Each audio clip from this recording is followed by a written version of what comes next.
আমরা মিটিংয়ে আলোচনা করেছি, গণতন্ত্রের লেশমাত্র নেই, জোর করে উইথড্র করে নিয়েছে, ঘেরাও করে রেখেছে, যার জন্য 7টি জায়গাতে বামপন্থীরা এবং অন্য বিরোধীরা প্রার্থী দিতে পারেনি। তারপরে বলপূর্বক উইথড্র করিয়েছে প্রায় 16 জনের উপরে। এখনো প্রতিদিন আক্রমণ হচ্ছে, সমস্ত বিরোধী দল আক্রান্ত। আজকে বামফ্রন্ট, কংগ্রেস, তৃণমূল, এমনকি নির্দল যারা প্রার্থী হয়েছে তারাও আক্রান্ত। তারপরও আমরা বলবো এই লড়াই আমাদের দাঁতের দাঁত দিয়ে লড়তে হবে। আমাদের কৃষক কর্মীরা, শহরের নির্বাচন হলো, এই আন্দোলনে আমাদের ভূমিকা নিতে হবে। আমরা আমাদের সভা থেকে প্রস্তাব পাশ করেছি, এই সিদ্ধান্ত আমাদের হয়েছে, আমরা ঝাঁপিয়ে পড়ব এবং যে কোনো মূল্যে গণতন্ত্রকে রক্ষা করা এবং মিউনিসিপ্যাল নির্বাচনে আমাদের একটাই স্লোগান, যে যেখানে আছেন যাকে পছন্দ হয় ভোট দিন, বিজেপিকে ছাড়া। বিজেপিকে বাদে আপনার পছন্দ মতো প্রার্থীকে ভোট দিন, এটি হইল আমাদের কৃষক সবার মূল দাবি, যাতে বিজেপিকে পরাস্ত করা যায়। আমরা সবাইকে নিয়ে এইভাবে আমরা আমাদের রাজ্যের গণতন্ত্রকে রক্ষা করতে চাই। সারের এই দুরবস্থার কথা বলছি, চলছে। তারপরও আমরা বলেছি এই সারের ব্যাপার নিয়ে বিভিন্ন জায়গাতে সারের গুদামে আমাদের কৃষকরা গ্রামে বিক্ষোভ প্রদর্শন করবে।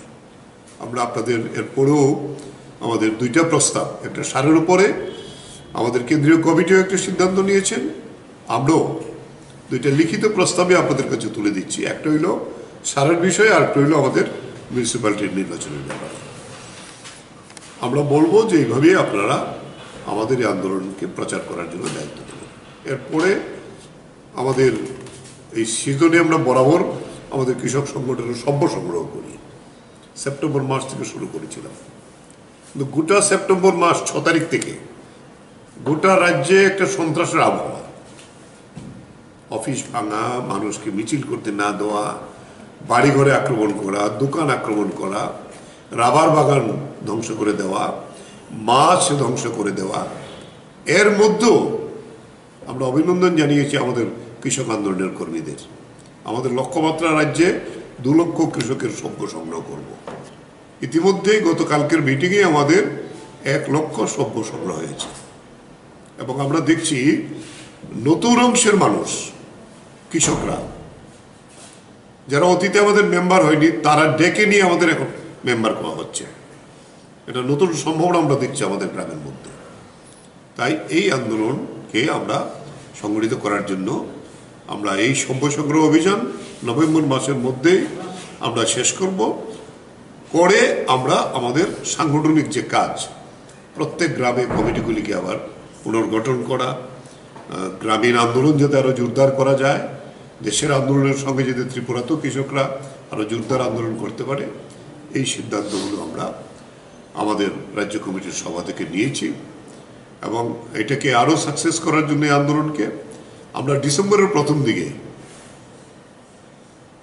আমরা রাজ্যভিত্তিক একটা কনভেনশন করব, করে আমরা সংগঠনকে জোরদার করা এবং আমাদের আন্দোলনকে আরো তেজি করার জন্য, কৃষক আন্দোলনকে আমাদের রাজ্যে আমরা এই সিদ্ধান্ত কালকে নিয়েই আমরা এগিয়ে যাব, এই সিদ্ধান্ত হয়েছে। এই হলো যে বিষয়টা সংক্ষেপে আমাদের কালকের সবার আলোচনা, এটা আমি আপনাদের কাছে রাখি।